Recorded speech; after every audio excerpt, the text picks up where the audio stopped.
Warahmatullahi wabarakatuh.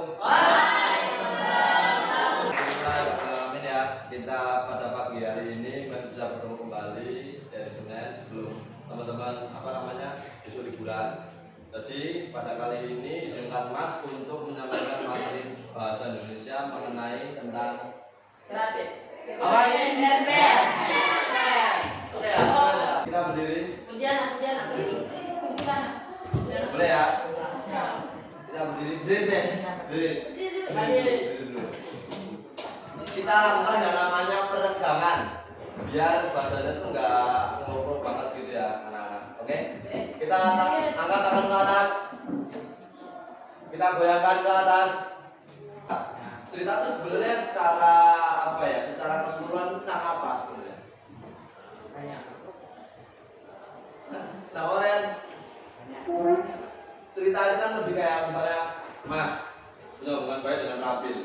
Nah, dalam kehidupan sehari-hari Mas menjalani hubungan baik dengan Rabil itu kan menjadi sebuah cerita ya, cerita kehidupan itu tadi. Nah, cerita kehidupan itu tadi itu kan terdiri dari ada macam-macam tuh. Di situ ada tokoh. Siapa tahu tokoh? Tokoh atau karakter ya, yaitu orangnya, siapa personalnya itu tokoh. Ada tokoh, ada alur, ada macam-macam lah dalam suatu cerpen tersebut itu ya. Ada amanah dan lain sebagainya. Oke, mari kita simak. Abstrak merupakan bagian cerpen yang menggambarkan keseluruhan isi cerita. Pesannya memang seperti kayak misalnya teman-teman misalnya lihat di buku paket gitu ya, ada yang namanya kayak rangkuman atau kesimpulan gitu. Nah, mungkin mirip-mirip seperti rangkuman.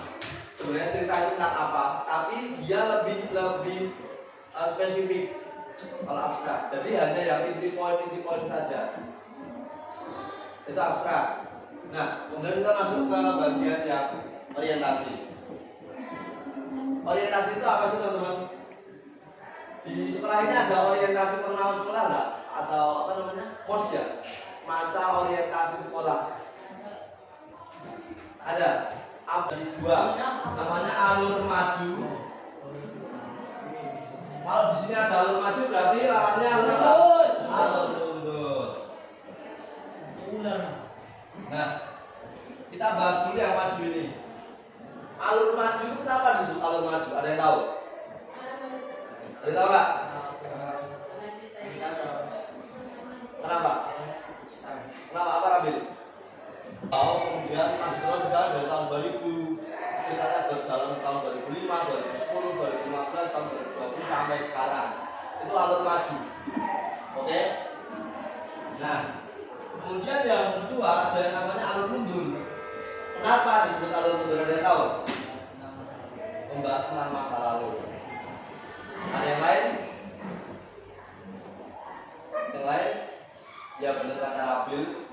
Alur mundur itu alur macam kita selesai malam kita guyonan sama teman, niatnya apa gitu, terus kemudian gesekan dikit kita bermasalah, itu namanya konflik. Dan konflik dalam sebuah cerita cerpen itu adalah harus wajib disertakan. Karena apa? Dia termasuk struktur yang tinggi, karena ketika cerpen itu tidak ada konflik ya cerita tidak hidup. Sama halnya ketika kita menjalani cerita kehidupan sebagai manusia itu juga pasti ada konflik kan. Nggak mungkin kalau nggak ada konflik gitu. Benar? Benar? Nah, itu adalah konflik. Nah, Mas mau nambahin sedikit ya. Tadi ketika kita sudah bicara tentang konflik, ya, Mas mau kasih bukan gitu sih, tapi kasih apa namanya ya.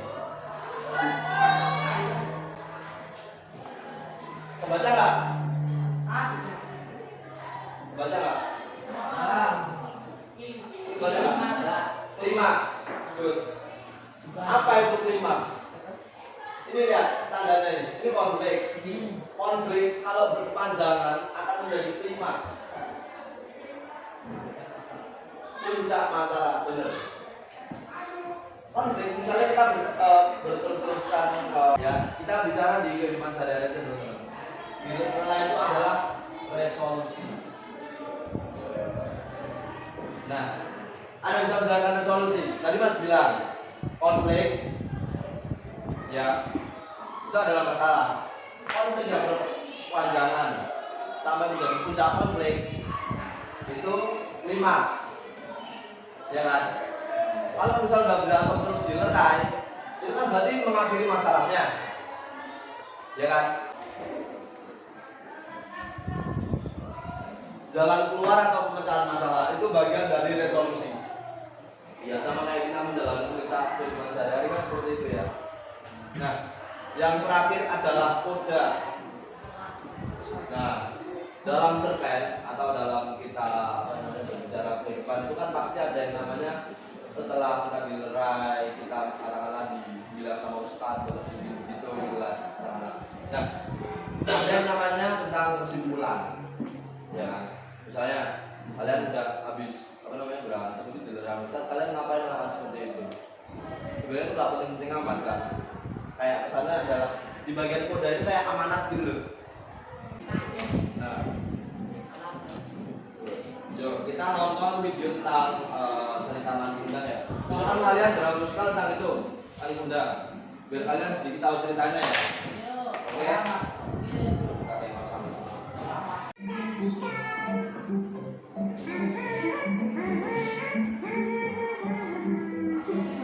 Sejak kecil ia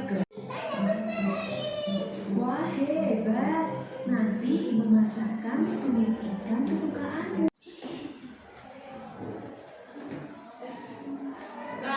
Nah, sama halnya ketika kita ngomongin Malin Kundang tadi, ada yang percaya nggak Malin Kundang itu cerita asli? Ada. Tapi nggak sedikit juga yang bukan kebenarannya kan?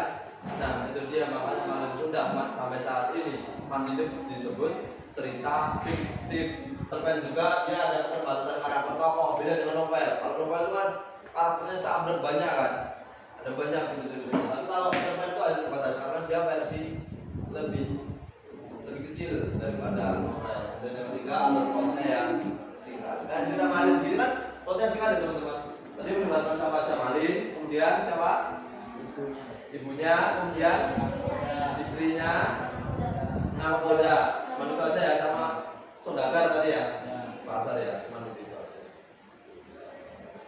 Nah, dalam jurnalistik di cerpen juga yang kita tahu Malin itu termasuk apa? Dalam tema ini loh, temanya apa kalau Malin? Kan gagasan utama apa yang mau disampaikan tentang apa? Anak itu apa? Anak, ya itu maksudnya keluarga berarti ya, keluarga sosial, ya kan? Maksudnya gitu ya. Lahir. Nah yang kedua tokoh dan tokoh tadi sudah dibahas. Yang ketiga ada latar apa aja teman-teman?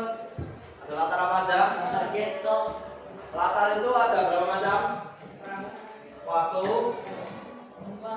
ya, 4. Ini kan cerita tentang dialog ya. Masa kamu aja, ya. Mas jadi ibu. Mas jadi toilet. Mbak Dewi mas. Oke ya. Mas sedikit nambahin aja tentang kesimpulan dari apa yang bisa kita pelajari dari materi hari ini mengenai cerpen ya. Yang pertama tadi struktur cerpen ada apa aja teman-teman? Abstrak. Terus kemudian orientasi, realisasi, konda. Ya, konda. Terus yang kemudian Ciri-ciri cerpen. pengertian cerpen tadi. Amin. Enggak